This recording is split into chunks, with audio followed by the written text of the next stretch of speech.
Ma'am host host बनवायला सांगा ना, कोण बनवतो?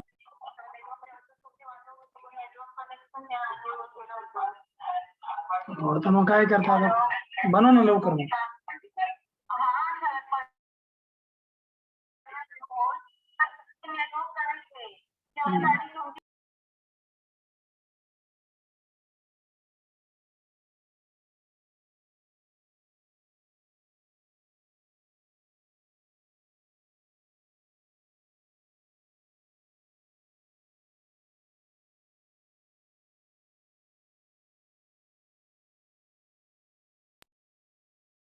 सगळ्यांना आवाज येतोय क्लिअर?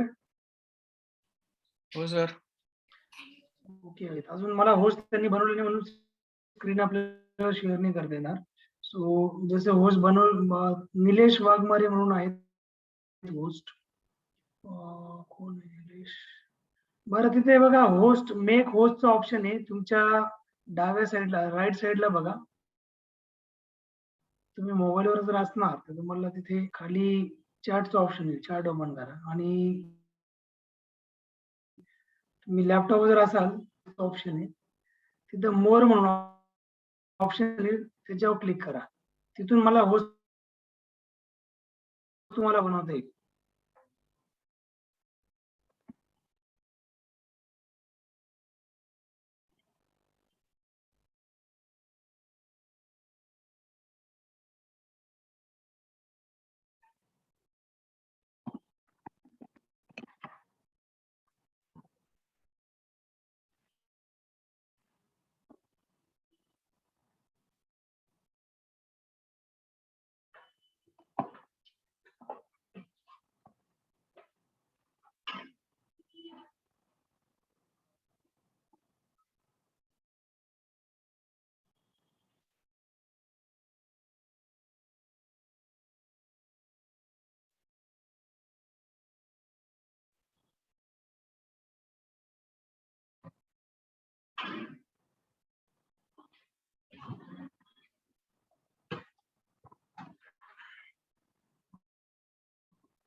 ओके. तो आपण कालचा आपला जो डिस्कशन पॉइंट होता काल. हेलो। हाँ बोलिए. हाँ सर, मैंने आपको होस्ट बना दिया है। हाँ हाँ ठीक है. ओके।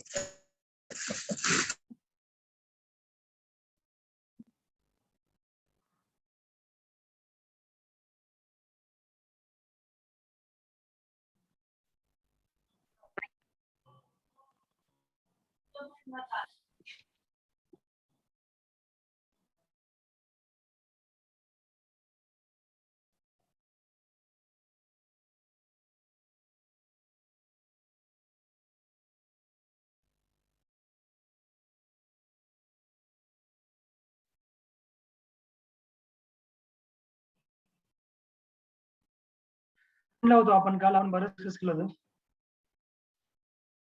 तो आजचा जो आपला डिस्कशन पॉइंट असेल that will be Maratha power आपण डिस्कस करूया. जसं मी तुम्हाला प्रिव्हियस क्लासमध्ये बोललो होतो की the power was divided.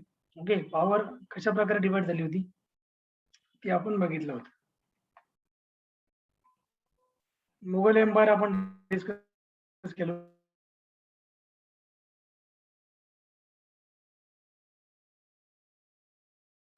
Babar पासून औरंगजेब पासून बहादुर दुसऱ्यापर्यंत. अजून ब्रिटिश वन बाय वन जे इंडियामधून जे काही रिजन्स आहेत वन बाय वन कसा जे ब्रिटिश जिंकतील त्याच्यात आपण सगळं बघणार आहोत class. Okay.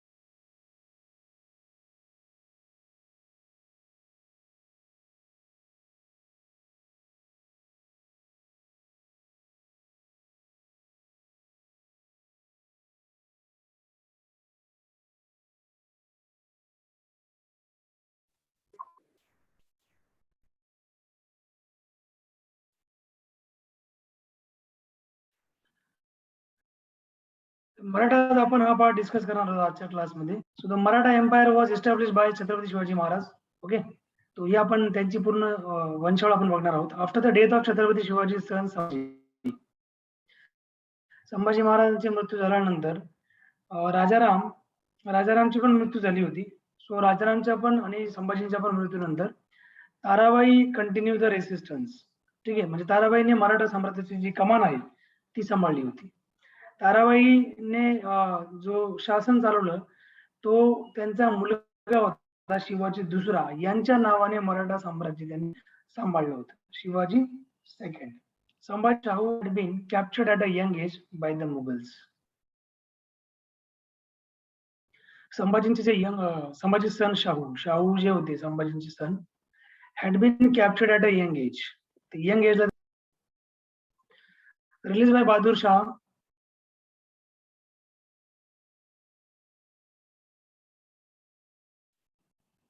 released by Bahadur Shah I in 1708 in hopes of sparking a conflict in throne accession in the Maratha ruling family. The royal house of Shivaji, Bhosle Chhatrapatis. तर हे सगळं रॉयल हाऊस होतं शिवाजी छत्रपती म्हणजे Bhosale dynasty जी होती ती कशा प्रकारे divide झाली होती, बिलॉंग करायची. तुम्ही हा मॅप बघू शकता. याच्यामध्ये रॉयल हाऊस जे होतं शिवाजी महाराजांचं, त्याच्यामध्ये descended from Yadavas of Devgiri. एक यांची पहिली फॅमिली होती ती म्हणजे देवगिरीचे यादव्स, दुसऱ्याचे तर राणाज ऑफ मेवाड. असे दोन प्रकारच्या आपल्या साम्राज्याला मानायचे, दोन प्रकारच्या पॉवर्स. ठीक आहे. त्यानंतर जिजाबाई आहे, जिजाबाई बाय मिस्टेक झालेली, जिजाबाई, शहाजी राजे, त्यानंतर तकाबाई. तर शहाजींच्या दोन वाईफ होत्या, एक तकाबाई आणि एक जिजाबाई. तकाबाईंपासून जो मुलगा म्हणजे तकाबाईंचं जे शासन रुलर्स ऑफ तंजोर, म्हणजे तंजोरचे रुलर्स जे राणा ऑफ मेवाड, ते यांना ते बिलॉंग करायचे. जिजाबाईची होती ही यादवज ऑफ देवगिरी यांची मुलगी होती जिजाबाई. आणि शहाजी कोणाला बिलॉंग करायचे, राणाज ऑफ मेवाड, मेवाडच्या राणाजला. ठीक आहे, यांना ते बिलॉंग करायचे. यांच्या अशा दोन वाईफ होत्या. राणाज ऑफ मेवाड पासून शहाजी राजे भोसलेचे म्हणतात ना, राणाज ऑफ मेवाड, इथून ते बिलॉंग करायचे, राजस्थान. जिजाबाईच्या होत्या यादव देवगिरीचे राजे होते यादव, यांच्या त्या मुलगी होती यांची. तकाबाई इथे होते, यांच्या दोन वाईफ होत्या, रूलर्स ऑफ तंजोर. हे तंजोरचे रूलर्स होते कोण, राणाज ऑफ मेवाड. नंतर शहाजी महाराजांना दोन मुलं होती, ती म्हणजे एक संभाजी आणि दुसरा शिवाजी. एक संभाजी दुसरा शिवाजी. संभाजी कोण, संभाजी महाराज नाही, त्यांचा मुलगा शिवाजी महाराजांचा. संभाजी म्हणजे शिवाजी महाराजांचे मोठे बंधू होते. यांचा काही इतिहासामध्ये एवढा रेफरन्स नाहीये संभाजी महाराजांचा. आणि शिवाजी महाराजांच्या मुलावरूनच संभाजींना म्हणजे त्यांच्या शिवाजी महाराजांच्या मुलाला त्यांच्या मोठ्या भावाच्या नावावरून संभाजी नाव दिलं होतं. संभाजी हे शिवाजीचा मुलगा, हे संभाजी कोण, हे शिवाजी महाराजांचा भाऊ. तुम्ही दोन्ही लक्षात घ्या, दोन्ही सेम नाव आहेत, त्यामुळे तुमचा गोंधळ होईल.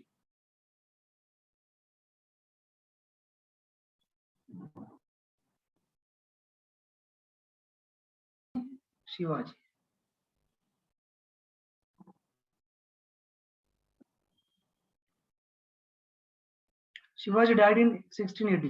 1680 मध्ये शिवाजींची मृत्यू झाली.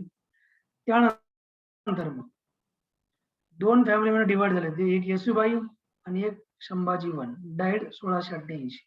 ताराबाई राजाराम डायड 17 आणि राजेशबाई.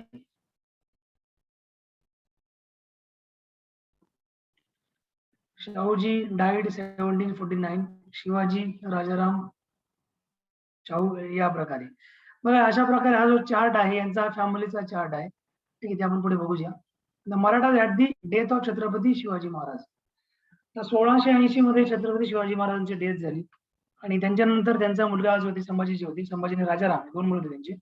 यांनी छत्रपती म्हणजे जे मराठा साम्राज्य यांचे त्यांनी कमान सांभाळली.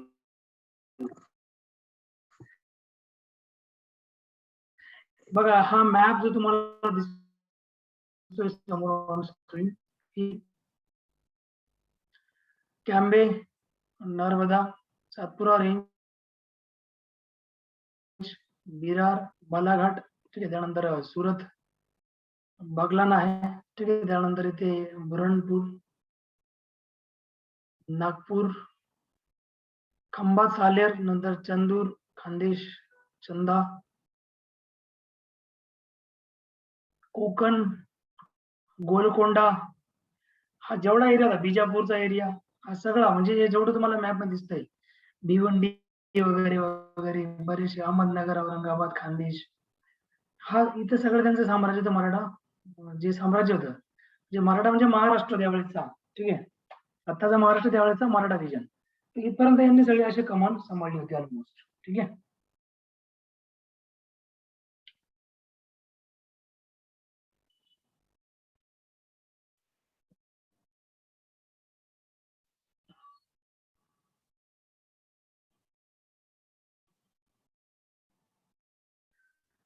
So Maratha at the death of Chhatrapati Shivaji 1680. आता 1680 नंतर आपण बघू याच्यामध्ये वन बाय वन तुम्हाला मी ऑल इन्सिडेंट सांगतो.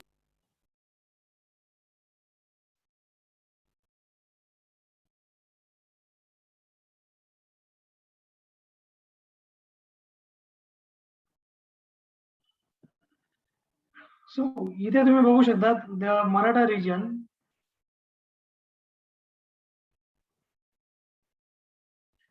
मराठा जनरल कोण, सेनापती धनाजी जाधव.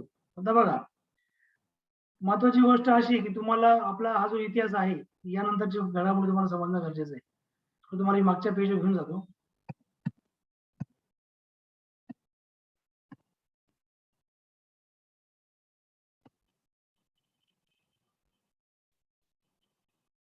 इथे Maratha at the death of Chhatrapati Shivaji 1680.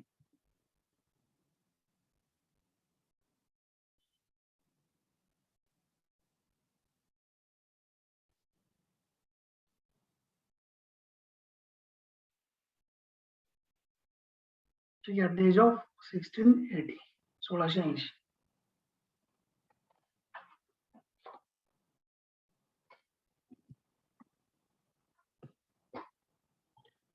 मग 1680 मध्ये जे मराठा जे याच्यानंतर झालं काय, शिवाजी महाराजांची डेथ होती, त्यांच्या डेथ नंतर त्यांचे जे मुलगा होता राजाराम आणि संभाजी दोन होते, त्यातून जे राजाराम होते एवढे ऍक्टिव्ह नव्हते पण संभाजी महाराज जास्त ऍक्टिव्ह होते.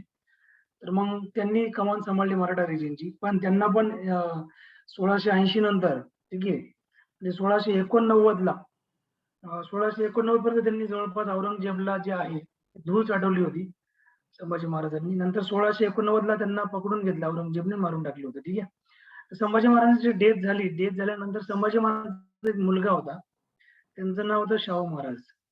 तर शाहू महाराज जे होते यांना आणि संभाजी महाराजांची वाईफ होती येसुबाई, या दोघांना औरंगजेबने जेलमध्ये बंदिस्त करून ठेवलं होतं.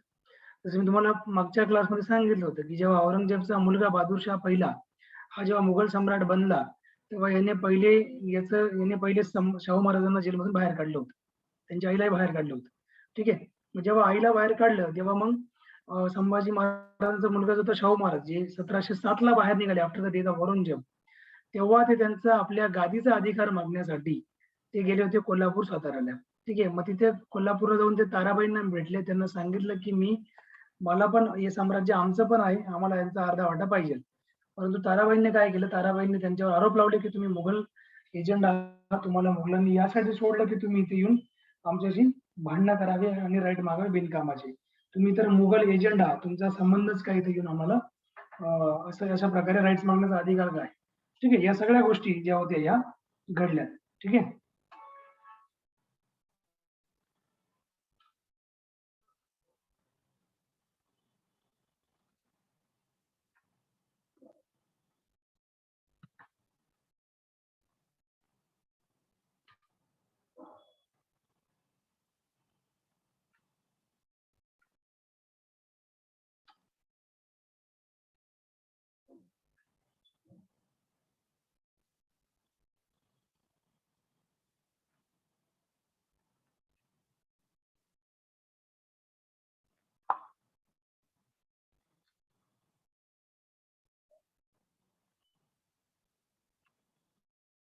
तुम्ही ते बघू शकता याच्यामध्ये झालं काय, मराठा डेथ ऑफ छत्रपती शिवाजी महाराज. मग जेव्हा ताराबाईंकडे जाऊन ते आपला अधिकार मागतात की मी पण या राजघराण्याचा वारीस आहे, मला पण इथले राईट्स मिळावे. तर जेव्हा या सगळ्या गोष्टी झाल्या तर त्यावेळेस मग ताराबाईंनी तर त्यांना सांगितलं की no, we cannot give you rights, म्हणजे आम्ही तुम्हाला इथं तुमचा अधिकार नाही, आम्ही तुम्हाला तुमचे अधिकार नाही देऊ शकत, कारण तुम्ही मुघल एजंट आहात, तुम्ही मुघलांना मिळालेले आहात. ठीक आहे, परत आमच्या इथं दरवाजाला पाय ठेवायचा नाही. मग नंतर मग आता पुढची घटना तुम्हाला मी सांगतो. आता छत्रपती जे संभाजी त्यांचा मुलगा जो शाहू महाराज होता, यांना तर ताराबाईंनी दूर ठेवण्याचा प्रयत्न केला गादीपासून, अधिकार दिले नाही. पण आता झालं काय, मग मराठा जनरल त्यावेळेस ताराबाई जे होत्या, ताराबाईंच्या सैन्यामध्ये जे मराठा सैन्य होते त्यावेळेस, ताराबाईंच्या फोर्स मध्ये त्यांचे एक मराठा जनरल म्हणजे लष्कर प्रमुख होते त्यावेळेस, सेनापती धनाजी जाधव. हे ताराबाईंचे हे होते कोण, आपण आपल्या कशा मिलिटरीचे लष्कर प्रमुख असतात तसे डिफेन्स त्यावेळेचे डिफेन्स हेड होते. ठीक आहे, मराठा आर्मीचे धनाजी जाधव. हे ताराबाईंचा एकदम बायना हात म्हणतो ना, राईट हँड, तो हा राईट हँड होता ताराबाईंचा. मग ताराबाईंनी काय केलं माहितीये का, यांना पाठवलं, यांना सांगितलं की तुम्ही शाहू महाराजवर अटॅक करा. धनाजी जाधवला सांगितलं, कारण हा जो आहे हा इथं आपल्याकडे अधिकार मागायला येतो, आपल्याला अधिकार द्यायचे नाही, कारण हा मुघल एजंट आहे. तर मुघलने यांना सोडलेलं आहे जेलच्या बाहेर, त्याच्यामुळे मग हे आपल्याला हे करतात, दादागिरी होता, अमुक करताय, फलाना करताय, what ever etcetera. So accusing him to be a Mughal agent, accusing him to be a Mughal agent. त्यांना एक मुघल एजंट म्हणून त्यांनी यांच्यावर आरोप लावला होता. Dhanaji sent is right hand man Balaji Vishwanath. धनाजीने त्यांचा राईट हँड जो होता, राईट हँडला त्यांनी पाठवलं होतं.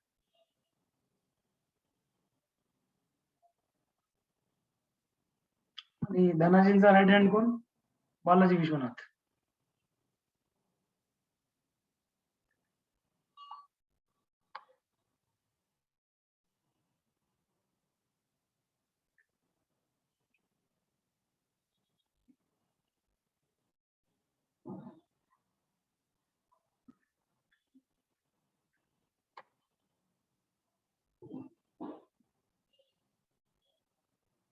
सो धनाजींना कुठे पाठवलं त्यांनी, धनाजींना पाठवलं, धनाजींनी कोणाला पाठवलं, बालाजी विश्वनाथला, की जा आणि शाहूला भेट, जे आपण अटॅक करण्याच्या अगोदर तुम्ही शाहूला जाऊन भेटा.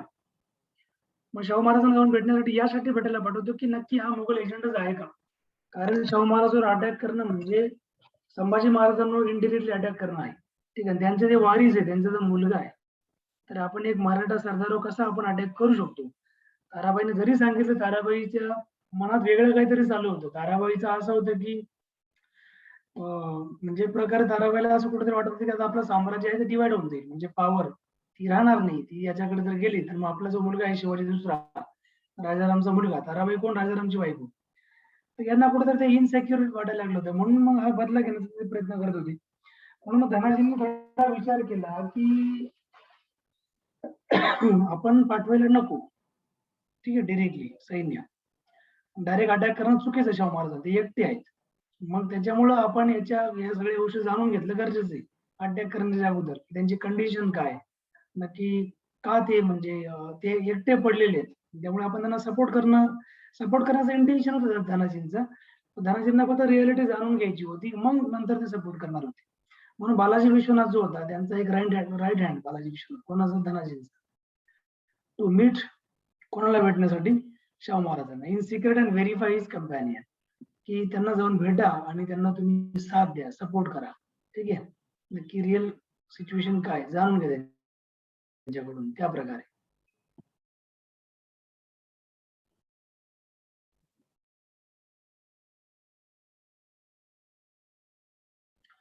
Balaji persuaded Dhanaji to support the cause of Shahu. Balaji persuaded Dhanaji to support the cause of Shahu. तर बालाजीने काय केलं, मग शाहूंना एक प्रकारे, शाहू महाराजांचं नक्की काय कारण आहे, त्यांच्या मागे काय नक्की सपोर्ट नाही का कोणाचा, एकटे पडले का, हे सगळं कारण जे आहेत ते कारण जाणून घेतले बालाजी विश्व, आणि हे जाऊन त्यांनी धनाजींना सांगितलं की आपण त्यांना सपोर्ट केला पाहिजे शाहू महाराजांना. ठीक आहे, कारण त्यांची कंडिशन अशी की खरे वारसदार जे आहेत मराठा साम्राज्याचे ते शाहू महाराज आहेत, ताराबाई नाही. आणि एक लेडी जर सत्ता चालत असेल तर त्या लेडीचं आपण ऐकून जर त्यांच्यावर अटॅक करत असणार तर आपला हा सगळ्यात मोठा मूर्खपणा आहे, असं यांनी सांगितलं होतं बालाजी विश्वनाथ. ठीक आहे, कोणाला? धनाजींना. धनाजींनी ठरवलं की आता आपण अटॅक नाही करायचा. ठीक आहे.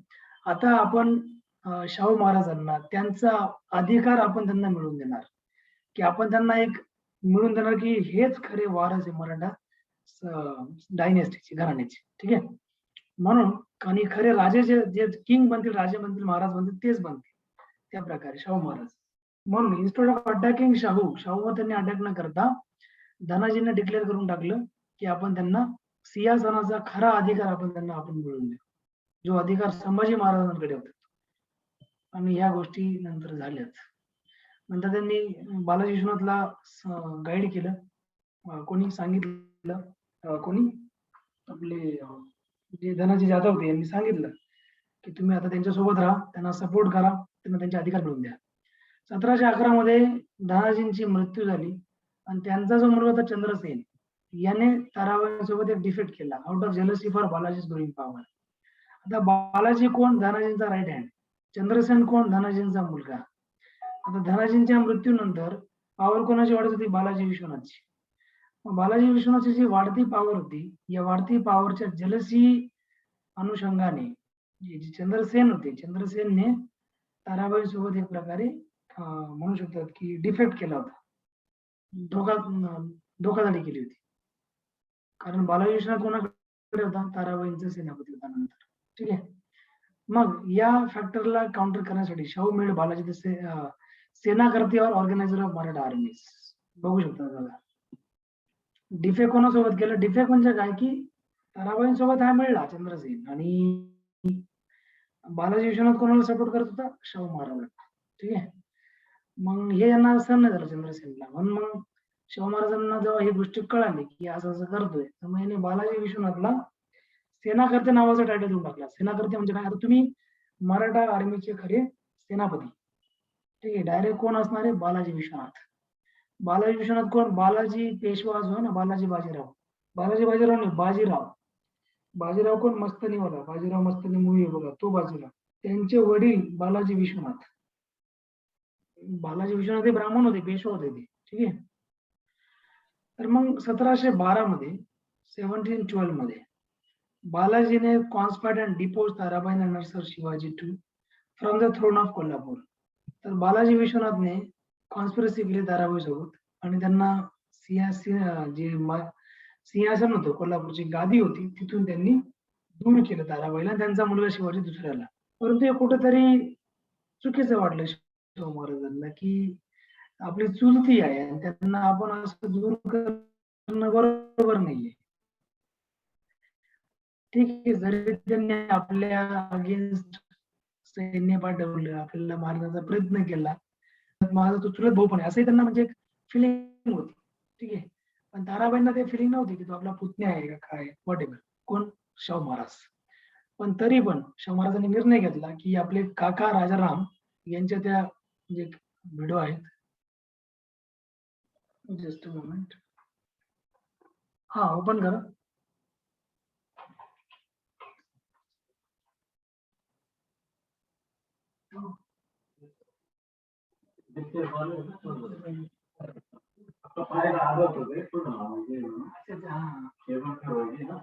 आता लगेच का? आता बघून घेता का? बघून घ्या. मी 8:30ला फ्री होतो. तर या प्रकारे आपण बघितलं की बालाजी 1712 मध्ये Balaji conspired and depose Tarabai and her son Shivaji II from the throne of Kolhapur. He brought Rajaram's other widow Rajas Bai to power and installed her son Sambhaji II on the throne of Kolhapur. ठीक है.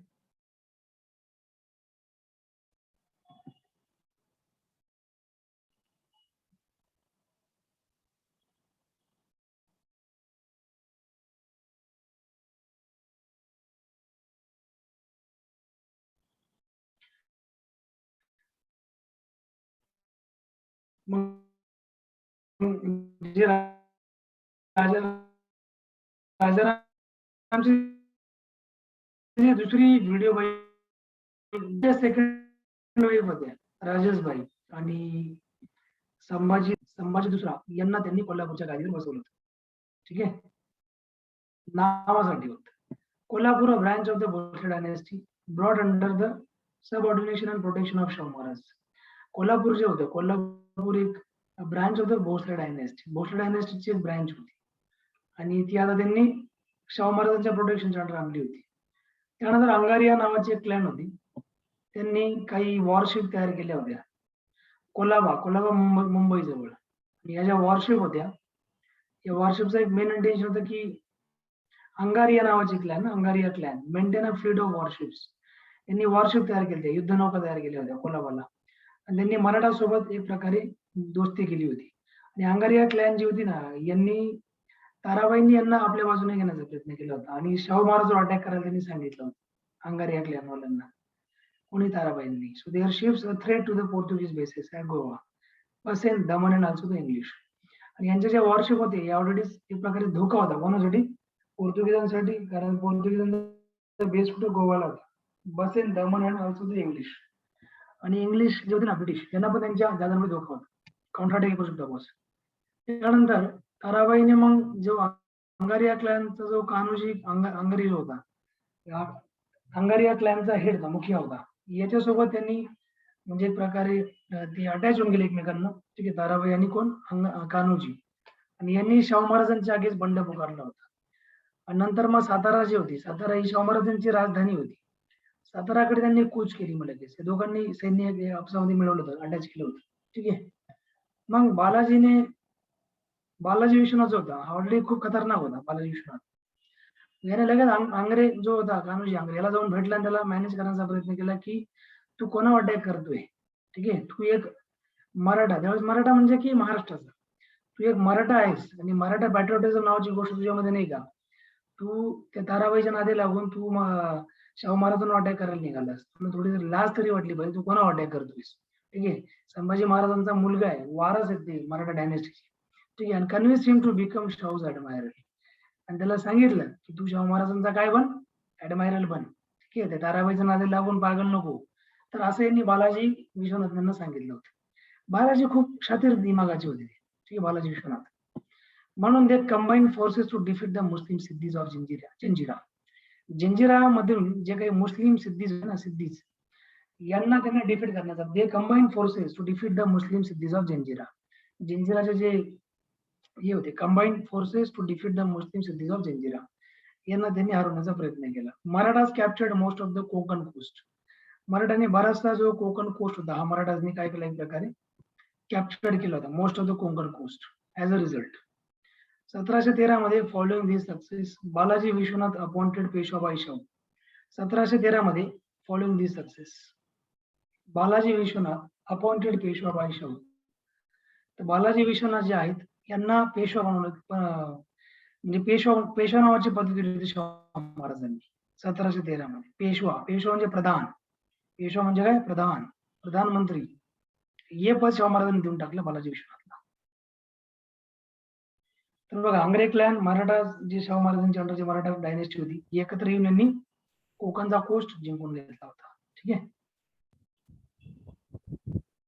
त्यानंतर 1713 ते 1720 मध्ये पेशवा बालाजी विश्वनाथ यांनी, आता हा 1713 ते 1720 हा जो ड्युरेशन आहे, हा बालाजी विश्वनाथचा आहे. हे बालाजी विश्वनाथ आहेत. बालाजी विश्वनाथ कोण होते, right hand of Shahu Maharaj, सेनापती होते त्यांचे ते प्रधान. He was very shrewd, very sharp, खूप शार्प होते ते. त्यांनी खूप सारे जो रिजन होता ना, जो मुघलांच्या अंडर चालला गेला होता, तो रिजन यांनी जिंकून घेतला होता आणि तो मराठा डायनेस्टीच्या अंडर आणला होता. एवढे हुशार होते. त्यानंतर 6th Maratha Peshwa in the first hereditary Peshwa of the Bhat family. Bhat फॅमिलीमध्ये 6वा मराठा पेशवा होते. भट म्हणजे ब्राह्मण फॅमिलीला बिलॉंग करायचे ते, पण शेवटी त्यांना एक आर्मीमध्ये असल्यानं त्यांना मराठा म्हटलं जायचं. ठीक आहे. हे कोकणस्थ ब्राह्मण होते किंवा शीत पावन ब्राह्मण फॅमिलीमधून बिलॉंग करायचे.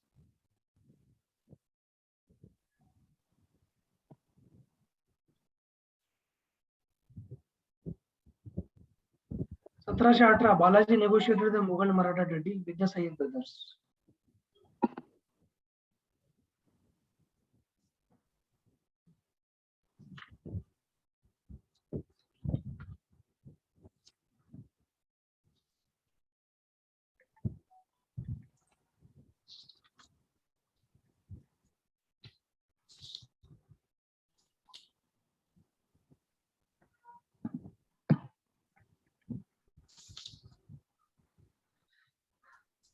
ठीक आहे. या प्रकारे 1718 मध्ये Balaji negotiate the Mughal Maratha treaty with the Sayyid brothers.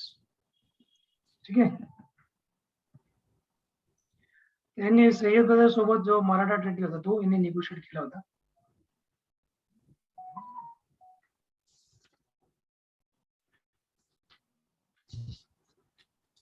तर सय्यद ब्रदर्स हेच कोण किंग मेकर, जसं मी तुम्हाला म्हटलं ना, मोहम्मद रंगीला याला त्यांनी मुघल किंग बनवलं, फारुख सियारला मुघल किंग बनवलं. हे कोणी बनवलं होतं?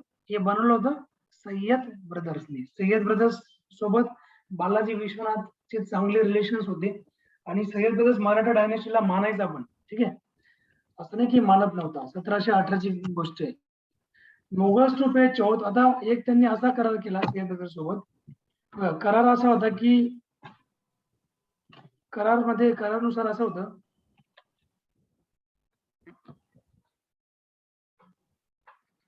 करारानुसार जर बघितलं, Mughals to pay chauth 1/4 revenue on Sardeshmukhi plus 10% revenue of the old Mughal province in the Deccan, Gujarat and Khandesh. तर चौथाई म्हणजे 1/4, म्हणजे जेवढा रेव्हेन्यू मुघल घेणार त्या रेव्हेन्यूचा जो 1/4 पार्ट होता, म्हणजे 25% ते तुम्हाला मराठ्यांना द्यावं लागणार.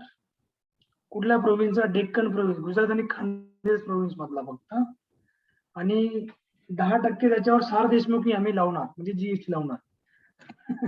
म्हणजे 25% टोटल रेव्हेन्यूतून आपला भाग घेणार आणि 10% जीएसटी सर, म्हणजे त्यावेळेस काही जीएसटी वगैरे नव्हतं, पण एक सांगतोय त्या प्रकारचा सार देशमुख होता. ओके, या प्रकारे.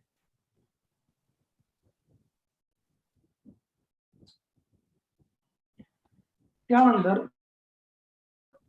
Restoration of Shivaji's conquest in Karnataka. Karnataka मध्ये शिवाजीचं रिस्टोरेशन झालं. Shahu would acknowledge nominal overlordship of Mughals. Shahu जे होतात would acknowledge nominal overlordship of Mughals and provide them with a force of 15,000 cavalry. 15,000ची कॅव्हलरी वगैरे प्रोव्हाइड करणार. ठीक आहे, त्या प्रकारे. म्हणजे बघा अग्रीमेंट काय झाली होती. त्यानंतर फारुख सियार refused to ratify the treaty, as a result of which the Sayyid brothers, supported by Balaji and his guards. Farooq सियार जो होते, फारुख सियारने एक नाकारलं. म्हणजे काय नाकारलं? Refuse to ratify the treaty. Treaty जो होता ना, आपण त्याला म्हणतो एक प्रकारे तह. फारुख सियारने रिफ्यूज केला टू रॅटिफाय द ट्रीटी. म्हणजे हा जो ट्रीटी कोणी जो सय्यद ब्रदर्स आणि जो बालाजी विश्वनाथ यांनी जो अग्रीमेंट साईन केली होती एकमेकांमध्ये, ती अग्रीमेंट याला मान्य नव्हती फारुख सियारला. म्हणून बालाजी विश्वनाथने काय केलं, सय्यद ब्रदर्सला सांगितलं, सय्यद ब्रदर्सला की याला उडून टाका, मारून टाकायला. मग याला मारून टाकलं सय्यद ब्रदर्सने, याचा खून करून टाकला होता. ओके, का? कारण यांनी मराठा आणि सय्यद ब्रदर्स मध्ये जो ट्रीटी झाला तो यांनी मानला नव्हता, इनव्हॅलिड करार केला त्यांना, कारण हा ब्रिटिशांचा तळवे चढायचा ना, त्याच्यामुळे. Farrukh Siyar. So next Mughal emperor Rafi ul Darjat ratified the Maratha treaty. तो पुढचा मुघल किंग जो यांनी बनवला होता सय्यद ब्रदर्स, तो होता रफी उल दर्जत. मग यांनी तो साईन केला होता मराठ्यांसोबत. Mughals recognize Shahu and his successor as the rightful heirs to Chhatrapati Shivaji. Mughals जे होते यांनी शाहू महाराज एक राईटफुल काय एक प्रकारचे रूलर्स आहेत.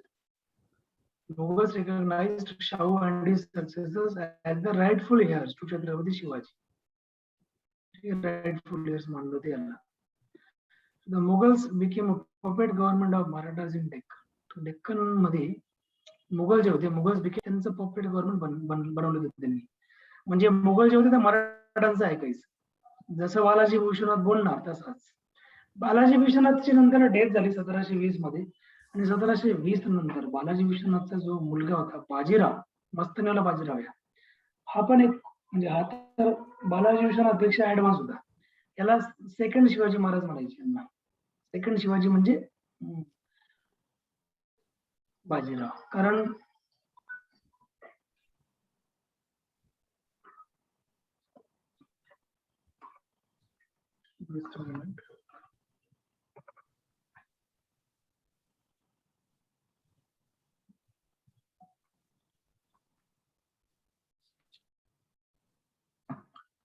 (1720 ते 1740) Bajirao I was appointed Peshwa after his father Balaji's death. तर 1720 ते 1740 बाजीराव जो होता, बाजीरावने बाजीरावला पेशवा म्हणून आलं होतं बालाजी विश्वनाथच्या डेथ नंतर. यांनी तर अजून जास्त झंडे गाडले होते, जेवढे झंडे यांच्या पप्पांनी गाडले पुन्हा बालाजी विश्वनाथने त्यांच्या डबल हे होते. यांनी तर म्हणजे जाऊन धमकी द्यायची डायरेक्टली. ठीक आहे. So took the Marathas on the offensive in northern India. Northern इंडियामध्ये यांनी मराठाचा इतका प्रचंड प्रसार केला होता. मराठा पार्ट्स जबरदस्त यांनी युपी, बंगाल, आसाम कुठलाच पार्ट सोडलं नव्हतं. सगळीकडे यांनी मराठा फॉरवर्ड केली, दिल्लीपर्यंत. त्यानंतर 1725 मध्ये 1725 मध्ये निजाम आसफ जाह होता पहिला, हैदराबादचा निजाम होता. यांनी आर्मी पाठवली आणि कर्नाटक रिजन मध्ये, कर्नाटक रिजन हा साऊथ मध्ये पडतो, साऊथ इंडिया म्हणजे आंध्र आणि तामिळनाडू यांच्या बॉर्डरीवर कर्नाटक नावाचा एरिया आहे. तर कर्नाटक मध्ये जे काही टॅक्स चौथ नावाचा टॅक्स जो मराठाच गोळा करायचे सरदेशमुख वगैरे, तिथून यांना बंद करण्यासाठी आसफ जाह जो होता, ज्यांनी निजामशाहीची स्थापना केली, मी तुम्हाला काल सिलेक्शन सांगितलं, हैदराबादची स्थापना ज्यांनी केली तो आसफ जाह पहिला. या हैदराबादचा निजाम होता. याने मराठ्यांना एक प्रकारे कर्नाटक रिजन मधून टॅक्स वसूल करण्यापासून रोखण्याचा प्रयत्न केला होता, क्लिअर आउट करायचा प्रयत्न केला होता. दोघांमध्ये मग रस्सी केस पण झाली, दोघांमध्ये अटॅक पण झाला एकमेकांवर. सो निजाम इन्व्हेटेड पुणे आणि इन्स्टॉल संभाजी दुसरा. तो मग जेव्हा कर्नाटकचा एरिया जो आसफ जाहच्या अंडर मध्ये येत होता, ठीक आहे, इथे त्याच्या एरियामध्ये घुसून बाजीराव चौथाही सरदेशमुख वसूल करायचा. आता मी सांगतो ना, बालाजी विश्वनाथ पेक्षा पण वरचढ होता. ठीक आहे. आणि मग ते निजामला कसं सण होणार, म्हणून याने काय केलं माहितीये का, हा पुण्या जे पेशवाची राजधानी काय होती, पेशवांची पुणे होती, हा पुण्याच्या म्हणजे राजधानीमध्ये घुसला आणि याने संभाजी दुसरा जे कोल्हापूरचे राजे होते, ज्यांना शाहू महाराजांनी फक्त नॉमिनल किंग म्हणून अपॉइंट केलं कोल्हापूरच्या गादीवर, कारण हा राजारामचा मुलगा होता संभाजी दुसरा, राजेशबाईचा मुलगा, ताराबाईचा नाही, तो शिवाजी दुसरा होता. म्हणून यांना अपॉइंट केलं गादीवर, पुण्याच्या गादीवर, आणि यांना मराठा किंगडमने बनवून टाकलं होतं as a challenge to Chhatrapati Shahu महाराजांना चॅलेंज करण्यासाठी. कारण याला माहित होतं छत्रपती शाहूचं आणि यांचं जमत नाही संभाजी दुसऱ्यांचं. ठीक आहे, अपोजिट मध्ये आहे. मी वॉटर बॉटल आणतो जास्त.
ओके. सो याच्यानंतर Nizam इन्व्हेडेड Pune.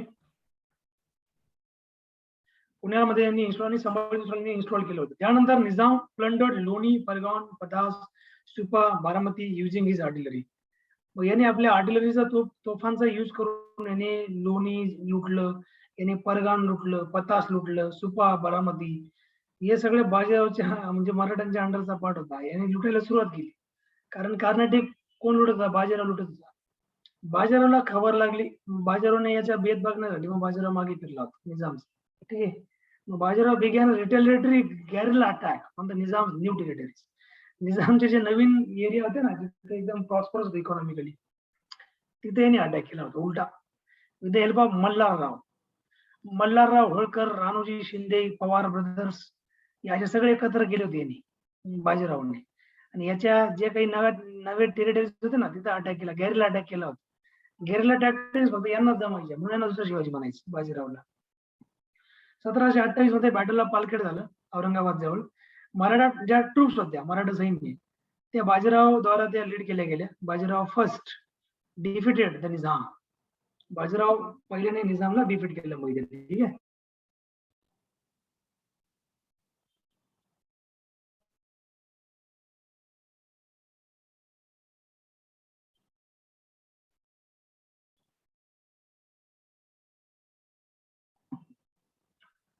(1728) Battle of Palkad near Aurangabad. Maratha troops led by Bajirao first defeated the Nizam. यांनी निजामला डिफीट केलं होतं.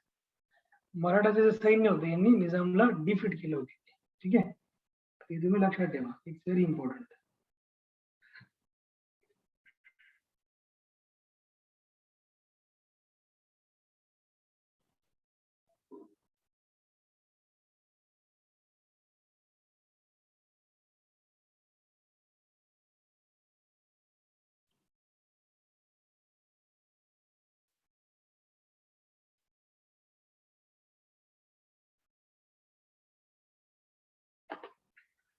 तर यानुसार मी तुम्हाला सांगितलं, okay. Maratha troops led by Bajirao first defeated the Nizam. Nizam forced to sign treaty of Mungi Shevgaon. मुंगी शेवगाव नावाचा जो तह होता हा यांनी साइन केला निजामने. Recognize Shahu as the Maratha king. शाहूला यांनी as a Maratha king recognize केलं. आणि his right to collect taxes in the Deccan. Deccan म्हणजे कुठे, साऊथ इंडिया. निजामचा जो पार्ट होता ना तो, त्या पार्ट मध्ये यांनी मग लुटायला सुरुवात केली. म्हणजे टॅक्स म्हणजे बघा, बाजीरावचा असं होतं, आडला की नडला का फोडला, असं बाजाराचं काम होतं. तर निजाम तसा नडायचा प्रयत्न केला. निजामला शेवटी मात दिली यांनी, ठीक आहे. Bajirao one now send large army under his brother Chimaji Appa. Chimaji Appa यांचा भाऊ होता बाजीरावचा, ठीक आहे. बाजीराव वन म्हणजे विश्वनाथचा मुलगा, बालाजीचा मुलगा. चिमाजी अप्पा याचा मोठा भाऊ होता. आणि यांनी त्यांच्या भावाच्या अंडर एक मोठी आर्मी, मोठं सैन्याची तुकडी पाठवली होती to wrest Malwa from the Mughals. मुघलांपासून मालवा हिसकावण्यासाठी. मालवा नावाचा जो हिरा, मालवा पठार, ठीक आहे, MP. Mughal forces defeated in the battle of Amjhera. अमजेरामध्ये एक युद्ध झालं, बाजीराव वर्सेस मुघल्स. मुघलांना यांनी मात दिली इथं पण 1728 मध्ये. Maratha rest up to present day Rajasthan by 1729. 1729 पर्यंत मराठा राजस्थान पर्यंत पोहोचले. विचार कर, राजस्थान पर्यंतचा पार्ट यांनी आपल्या ताब्यात घेतला होता, ठीक आहे. Successor states of the Mughal empire 1730 under Persian or Afghan rule, या प्रकारे. त्यानंतर 1730 Bajirao one saved Chhatrasal of Bundelkhand from the Mughal forces and drove Mughals out of Bundelkhand. 1730 मध्ये जे बाजीराव पहिला जो होता, 1730 मध्ये Bajirao one saved Chhatrasal of Bundelkhand from the Mughal forces and drove Mughals out of Bundelkhand. तर मग छत्रसल हा जो बुंदेलखंडचा राजा होता ना, याला मुघलांनी धमकी दिली मारायची, ज्याच्यावर अटॅक करणार होते मुघल्स. आणि झालं असं की मुघल याच्यावर अटॅक नाही करू शकले. का? कारण बाजीराव यांना छत्रसलला प्रोटेक्शन दिलं. कारण हिंदू राजा होता ना, त्यामुळे हा थोडं याला प्रोटेक्शन मिळालं होतं, ठीक आहे. कोणाकडून? बाजीराव कडून. 1730 मध्ये Maratha troops pressured the Mughal prince of Gujarat into paying chauth. नंतर मी गुजरात मध्ये घुसले मराठा ट्रूप्स, मराठा सैन्य. तिथे पण यांनी चौथाई घुसखोरी केली होती, चौथ, पेइंग चौथ. 1732 मध्ये बॅटल ऑफ मानसोर झालं. 1732 मध्ये Maratha troops under Malharrao Holkar and Ranoji Scindia defeat Raja Jaisingh second of Amber. Maratha allowed to collect chauth from Malwas 28 parganas, ठीक आहे, या प्रकारे.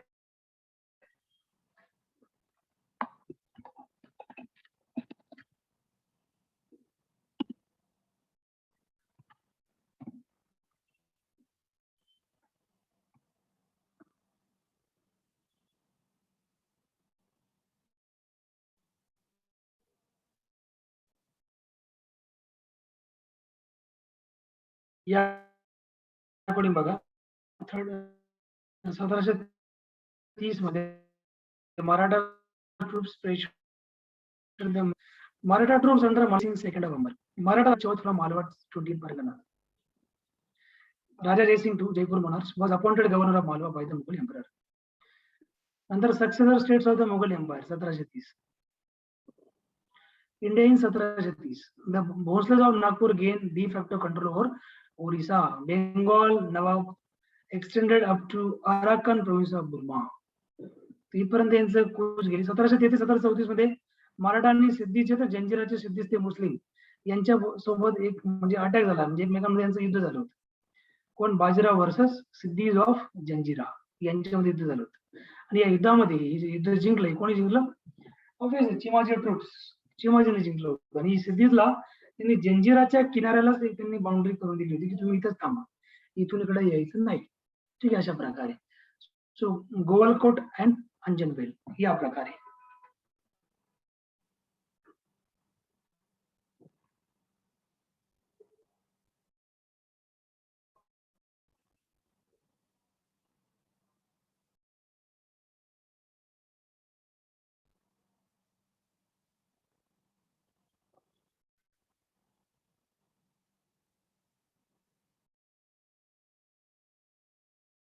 या प्रकार 1733 ते 1734 conflict between Maratha and Siddhis of Janjira. After battles with Chimaji's troops, Siddhis confined to Janjira, Govalkot and Anjanwel. 1736 मध्ये बाजीराव पहिला याने राजपूत कोटमध्ये व्हिजिट केली मेवारला जाऊन, आणि जयपूरला सुद्धा जयपूरला व्हिजिट केली होती. कोणासाठी? म्हणजे convince to convince them to pay chauth and secure their support to wrest Malwa from the Mughals. जर तुम्हाला मुघलांपासून जर सेफ राहायचं असेल, याने मेवार आणि जयपूरला जाऊन सांगितलं तिथल्या राजांना, मुघल तुमच्यावर कधी अटॅक करतील, तुम्हाला जर मुघलांपासून सेफ राहायचं असेल तर तुम्ही आम्हाला चौथाई म्हणजे सार देशमुख द्या, आम्ही तुम्हाला प्रोटेक्ट करू, आम्ही बघू मग मुघल तुमच्यावर कसे अटॅक करतात, आम्ही त्यांना दाखवून देतो. ठीक आहे. म्हणून 1736 ला हे बाजीरावने सांगितलं कोणाला? मेवार आणि जयपूरच्या राजांना, राजपूत लोकांना. 1737 मध्ये दिल्लीचं युद्ध झालं आणि त्यानंतर Maratha under Peshwa Bajirao one invaded Delhi in a quick strike and then retreat before the large Mughal army can arrive from Mathura. तर मराठास आणि याच्यामध्ये युद्ध झालं मुघलांमध्ये, आणि तिथून मुघलांनी अतिशय मोठ्या प्रमाणात मोठी प्रचंड आर्मी पाठवली होती. पण बाजीराव कसा होता? गनिमी कावा खेळणारी व्यक्ती होती. तर याला कळालं आणि याने तिथून माघार घेतली. ठीक आहे. म्हणजे तो शातीर होता, असं नाही की माघार म्हणजे की हारला नाही, माघार घेतली, की आपले 2 पावलं मागे घेऊन घेतले. 1737 मध्ये भोपाळचं युद्ध झालं. मोहम्मद शाह जो होता had called upon the Nizam to punish the returning Marathas. तर मोहम्मद शाह कोण? मुघल किंग, तो रंगीला. 1719 ला त्याला मुघल किंग बनवलं होतं, तो रंगीला. ठीक आहे. त्या प्रकारे Mohammad Shah had called upon the Nizam to punish the returning Marathas.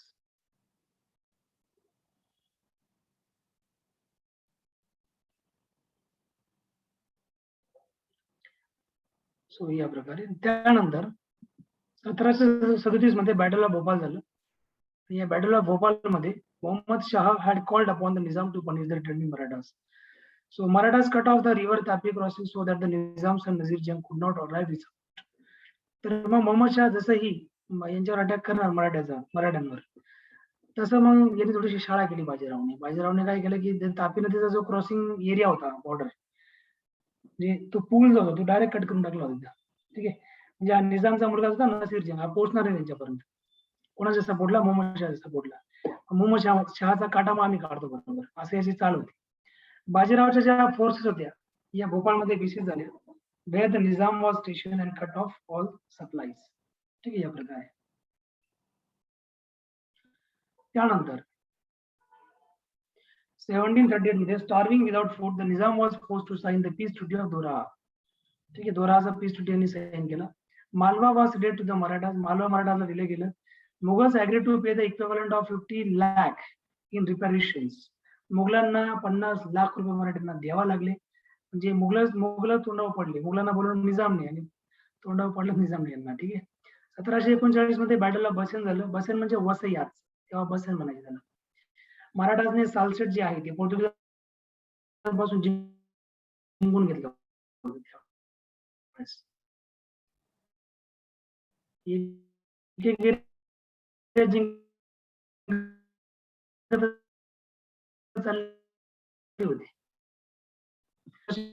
1740 पर्यंत बालाजी बाजीरावचा मुलगा, यांना नानासाहेब पण म्हणायचे. आता हे टेक ओव्हर करणार. ठीक आहे.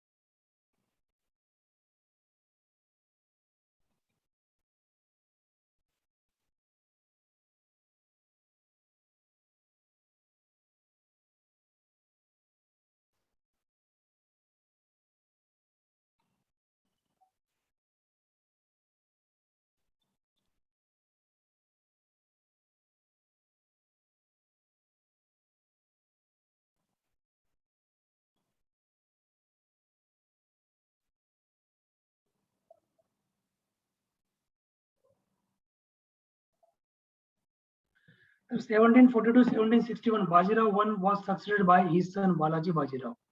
त्यांना नानासाहेब म्हणायचे as the Peshwa. During his tenure, the Maratha Empire started transforming into a confederacy. ठीक आहे, confederacy मध्ये ट्रान्सफॉर्म व्हायला त्यांनी सुरुवात केली होती. इंडिव्हिज्युअल चिफ्स जसे की Holkars of Indore, Scindias of Gwalior, Gaikwad's of Baroda and the Bhonsles of Nagpur kingdom they became more powerful. Balaji जो होता ना बाजीराव, याचा तर कालखंड पॉवरफुल होताच, पण त्याच्यापेक्षा जास्त त्याच्या मुलं म्हणजे बाजीराव बालाजी बाजीराव यांचा पण कालखंड चांगला होता. तर मग आता बालाजी बाजीरावने काय केलं की या ज्या मराठा डायनेस्टी होती ना, सिंधिया, ग्वालियरची, गायकवाड मराठा, बडोदाचे गायकवाड, नागपूरचे भोसले, इंदोरचे होलकर, या अशा मराठा डायनेस्टीने तयार केल्या होत्या बालाजी बाजीरावने. मराठा घराणे जिथे जिथे मराठा पॉवर होती, महाराष्ट्रापासून तर इतर राज्यांपर्यंत जिथे जिथे स्ट्रॉंग होल्ड होता, तिथे यांनी डायनेस्टी तयार करून टाकल्या, म्हणजे फॅमिली बनवून दिल्या. इंदोरचा जो पार्ट आहे तो होलकर सांभाळतील, ग्वालियरचा एरिया सिंधिया सांभाळतील, बडोदामध्ये गायकवाड स्ट्रॉंग आहेत, भोसले नागपूरला सांभाळतील, ही पुढे पेशवा असं याने डिवाइड केलं होतं. ठीक आहे. मग बालाजी बाजीरावच्या काळामध्ये मराठा टेरिटरी जी होती ती अतिशय मोठ्या प्रचंड प्रमाणात वाढली होती. मोस्ट ऑफ दिस एक्सपेन्शन, हे बरेचसे जे एक्सपेन्शन होतं हे म्हणजे मराठा एम्पायर जे वाढलं ते कोणामुळे वाढलं होतं, या ज्या फॅमिली डिवाइड केल्यात ना, ग्वालियरची सिंधिया, गायकवाड बडोद्याची, इंदोरचे होलकर, नागपूरचे भोसले, यांच्यामुळे डायनेस्टी वाढली होती. ठीक आहे. या प्रकारे त्यानंतर 1741 ते 1751 मराठा इन्व्हेजन्स ऑफ बेंगॉल. ठीक आहे. बंगालमध्ये मराठा अटॅक झाला, मराठा इन्व्हेजन झालं.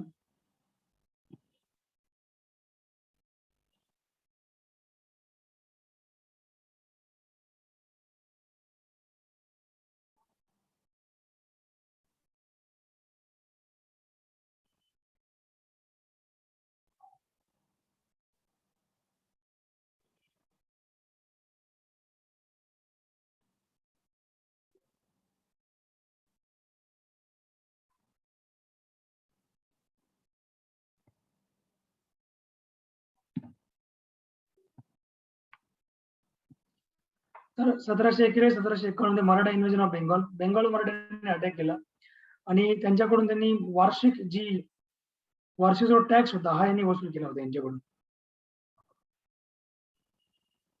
ठीक आहे. Annual raids by Bargi troops of Marathas to extract chauth tribute from Bengal. तर बेंगॉलमधून जो टॅक्स आहे चौथ हा एक्स्ट्रॅक्ट करायसाठी त्यांनी बार्गे नावाची जी ट्रूप होती, म्हणजे जी क्लॅन होती, यांना हाताशी शिकून ते अॅन्युअल रेट टाकायचे बंगालवर, अटॅक करायची, वार्षिक अटॅक व्हायचं आणि ते मग ते वार्षिक चौथाही वसूल करायचे बंगालपासून. 1751 मध्ये बंगालसोबत त्यांनी शांती करार साईन केला मराठाजने. मग नवाब जो होता बंगालचा नवाब, त्यांनी 12 लाख रुपये चौथ मराठ्यांना पे केली या करारानुसार. पर इयरला ते देणार 12 लाख रुपये. 32 लाख चौथ दिली यांनी as a arrears for the preceding years. मागच्या काही वर्षांची जी चौथ होती, चौथ म्हणजे 1/4 टोटल जो रेव्हेन्यू जनरेट होतोय मुघलांचा, ठीक आहे, जेवढा तो रेव्हेन्यू, जेवढा तो प्रॉफिट, बिझनेस जेवढा प्रॉफिट होतोय त्याचा 25% जो आहे तो मराठ्यांना द्यायचा होता. याला म्हणतात चौथाई. ठीक आहे. 32 लाख रुपये मागील राहिलेल्या वर्षाची यांनी वसूल केली यांच्याकडून. चौथ वॉज पेड अॅन्युअली टिल 1758. 1758 पर्यंत ही अॅन्युअली जी चौथ होती, ठीक आहे, अॅन्युअली ही देण्यात आली. When the EIC took over, जेव्हा ईस्ट इंडिया कंपनीने याच्यावर टेक ओव्हर केला तेव्हा. Orissa under de facto Maratha control with Maratha appointed governor. Orissa जो होतं, Orissa under de facto Maratha control, Maratha कंट्रोलच्या अंडर ओरिसा आलं होतं. डी फॅक्टो मराठा कंट्रोलच्या under with Maratha appointed governor. However Orissa was de jure part of Bengal. Orissa बंगालचा डी ज्युअर पार्ट होता 1752 पर्यंत. कधीपर्यंत? 1752 पर्यंत. ठीक आहे. Maratha control territories in 1759. 1759 मध्ये मराठा टेरिटरीज कंट्रोल केल्या होत्या.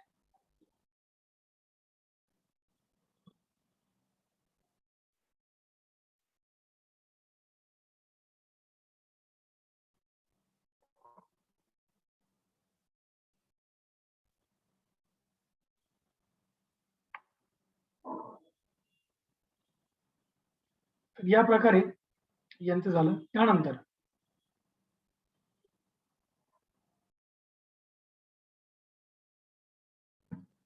Maratha control territories in 1759. त्यांनी टेरिटरी कंट्रोल केल्या.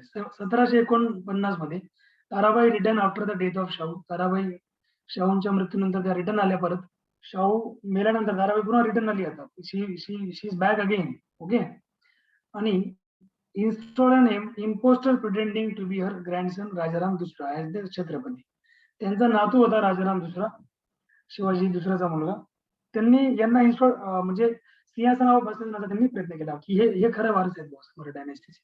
शाहू महाराज मेल्यानंतरची गोष्ट. 1750 मध्ये ताराबाईने बंड केला पेशवा बालाजी बाजीराव सोबत. When he was again fighting Nizam. जेव्हा ते निजामांसोबत लढत होते तेव्हा त्यांना असं वाटलं की आता वीक होऊन जातील, असं नाही. आणि हा राजाराम टू अरेस्टेड इन दंजीवान. तर मग 1752 मध्ये रिबेलियन ट्वेल्ड. ही जे रिबेल होते थांबलं. ही Tarabai recognize superiority of the Peshwa's office. ताराबाईंनी पेशवांच्या ऑफिसची सुपरिटी जी होती ती समजून घेतली, कारण ते मराठा एम्पायरला पूर्णपणे सांभाळतायत हे प्रॉपरली म्हणून. पेशवाने राजाराम दुसरा जो होता याला एक छत्रपती, टायटुलर छत्रपती म्हणून याला बनवून दिलं होतं. कोणाला? पेशवाने. कोणाला बनवलं? राजाराम दुसऱ्याला. सो फ्रॉम हिअर ऑन, मग इथपासून Chhatrapati became a powerless figure head. Chhatrapati एक पॉवरलेस फिगर हेड बनले. खरी पॉवर होती कोणाकडे? पेशवांकडे, रिअल पॉवर. इथून पुढे सगळे पेशवा डायनेस्टी चालणार आहे. ठीक आहे. पेशवाई या प्रकारे.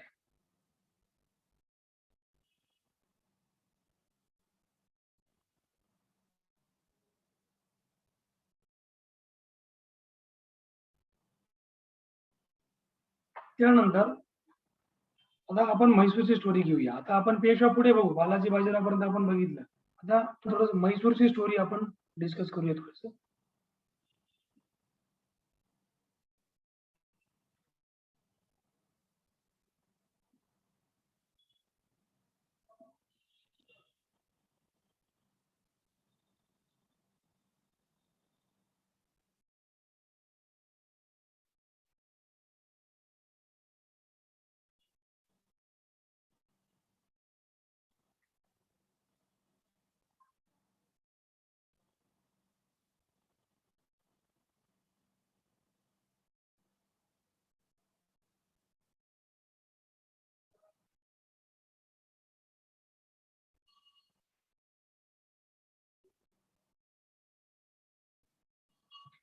Odiyars of Mysore, aka Wadiyar dynasty, were a tributary state of the erstwhile Vijayanagar Empire. Okay. It became independent with the fall of Vijayanagar in 1565. Dynasty reached its peak under Chika Devaraj, ruled 1673 ते 1704. आता आपण Odiyar dynasty Mysore, Mysore जे राज्य ते कसं बनलं, आपण Maratha state कसं बनलं आपण ते बघितलं. आता म्हैसूर राज्य कसं बनलं आपण ते बघणार आहोत. म्हणजे बनले कसे झाले, यांचा खात्मा कसा केला ब्रिटिशांनी हे पण आपण बघणार. नुसतं बघणार नाही. आता मेन गोष्ट अशी आहे की जी ओडियार डायनेस्टी आहे, ओडियार डायनेस्टी याचं काही बॅकग्राऊंड जर आपण बघितलं,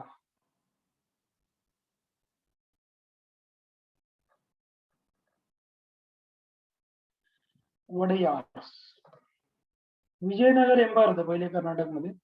त्या विजयनगर एम्पायरचा खात्मा झाला आणि त्याच्यानंतर वडयार्स ऑफ म्हैसूर म्हणजे वडयार डायनेस्टीची स्थापना केली. म्हणजे वडयार जे होते ना, वडयार हे चिका कृष्ण देवराज हा त्यांचा संस्थापक होता वडयार डायनेस्टीचा. विजयनगर एम्पायर खतम झाल्यानंतर, खतम होण्याच्या अगोदरच ऍक्च्युअली, जसं ते म्हणजे वडयार डायनेस्टी इंडिपेंडेंट होऊन गेली अगोदर, विजयनगर खतम होण्याच्या अगोदरच. So it became independent with the fall of Vijayanagar in 1565. 1565 मध्ये हे इंडिपेंडेंट बनलं होतं विजयनगर. ठीक आहे. त्या प्रकारे so dynasty reach its peak under Chikka Devaraj. Chikka देवराजच्या अंडर डायनेस्टी एकदम शिखरावर पोहोचली होती. Divided the administration into 18 departments. 18 department मध्ये चिका वडयार डायनेस्टीचं जे हे होतं प्रशासन ते 18 डिपार्टमेंट मध्ये होतं. And introduce a coherent system of taxation. टॅक्सेशनची कोहेरंट सिस्टम त्यांनी इंट्रोड्यूस केली होती. त्यानंतर नवाब अवध कसं तयार झालं याच्याबद्दल काही जास्त नाहीये, कारण वडयार डायनेस्टी जी आहे ना, ही डायनेस्टी हिंदू राजाने इस्टॅब्लिश केली. नंतर वडयार डायनेस्टी जी आहे याची कमान नंतर टिपू सुलतान हैदर अलीकडे जाणार आहे. तुम्हाला मी पुढे सांगेल. अवधचे नवाब म्हणजे अवध राज्य कसं तयार झालं. सादत खान बुरान उल मुल्क हा एक फाउंडर अवधचा फाउंडर यांना मानला जातो. याने मोहम्मद शहाला मदत केली सय्यद रजला मारण्यासाठी सादत खानने. ठीक आहे. तर यांना मनसब दिले गेले 1719 मध्ये. का? कारण याने सय्यद रजला मारण्यामध्ये सादत खानला मदत केली होती, म्हणून यांना 1719 मध्ये एक प्रकारे मनसब दिली गेली होती. 1721 मध्ये dismiss as Mughal governors of Agra. आग्राचे मुघल गव्हर्नर म्हणून यांना डिसमिस केले गेले 1721 मध्ये. जस्ट आफ्टर क्वेलिंग जाट रिबेलियनला क्वेलिंग केल्यानंतर 1722 मध्ये अपॉइंटेड नवाब वजीर ऑफ अवध. अवधचे नवाब वजीर यांना म्हणून अपॉइंट केले गेले 1722 मध्ये. सादत खान द बुरान उल मुल्क. सादत खान बुरान उल मुल्क एक्झॅक्टली कोण होते, आपण काय ते बघूया. 1739 मध्ये after arresting Mohammad Shah and plundering Delhi, Nadir Shah made Sadat Khan the Wakil-e-Mutalik regent who could act independently of the Mughal army. Died mysteriously briefly afterwards. Yeah.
या प्रकारे बघा 1739 मध्ये आफ्टर अरेस्टिंग मोहम्मद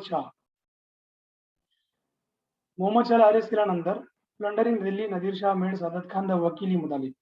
नदीर शहाने सादत खानला वकील मुतालिक करून टाकलं होतं दिल्लीचं, द मुघल आर्मीचं. Died mysteriously briefly afterwards. नंतर मग सादत खानचा एक रहस्यमय मृत्यू झाला, कळलं नाही कशी म्हणजे. 1739 ते 1754 मध्ये सफदरजंग हे अवधचे दुसरे नवाब बनले होते, नवाब वजीर ऑफ अवध. 1754 ते 1775 सुजा उद्दौला हा मेन होता, हा अवधचा नवाब बनला होता. 1754 पासून ते 75 पर्यंत होता. वी विल लर्न आता सुजा उद्दौला बद्दल आपण लवकरच बघणार आहोत पुढे. आता बंगाल, नवाब ऑफ बंगाल इथून इम्पॉर्टंट असतं आपलं. तर बंगाल पण कसं तयार झालं काय हे आपण बघूया. नंतर मी तुम्हाला ब्रिटिशांची एंट्री भारतामध्ये कशी झाली, पोर्तुगीज कशी आले ते आपण पुढच्या क्लासमध्ये बघणार आहोत. ठीक आहे. तो चलो आजचा आपण मग क्लास जो आहे आपण इथे थांबूया. काही तुमचे डाउट्स क्वेरीज असतील तर यू मे आस्क मी, विचारू शकता. काही डाउट्स, काही queries?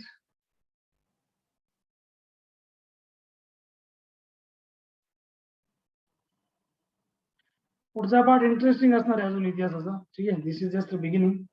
So in the coming days जसं की आता आपण नेक्स्ट क्लास आपला संडेला होईल परवा, तर we will be more active in that.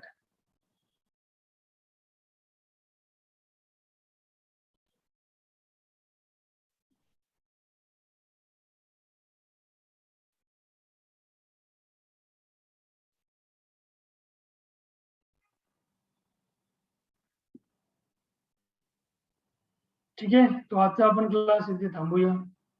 Doubts असतील तर विचारा. सर मॉडर्न हिस्ट्री एक्झॅक्टली कुठून चालू होते? एक्झॅक्टली मॉडर्न आपला हिस्ट्री 1857 पासून चालू होतो, पण आपला हा थोडासा त्याची पार्श्वभूमी आहे मॉडर्न हिस्ट्रीची जी आपण डिस्कस करतोय.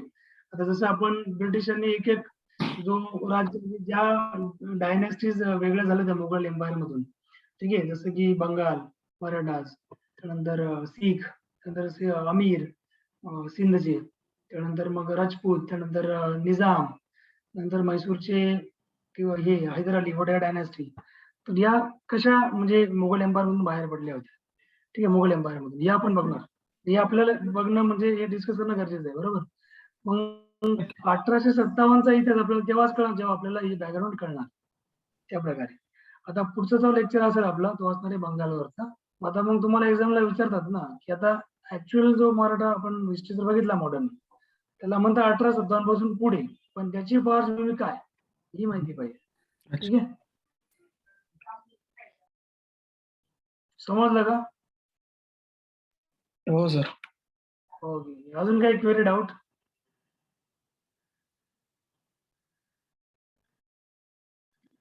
ठीक आहे, मग सगळ्यांना गुड नाईट. भेटूया आपण नेक्स्ट क्लासमध्ये. So nice meeting you. Thank you sir. Good night. Good night.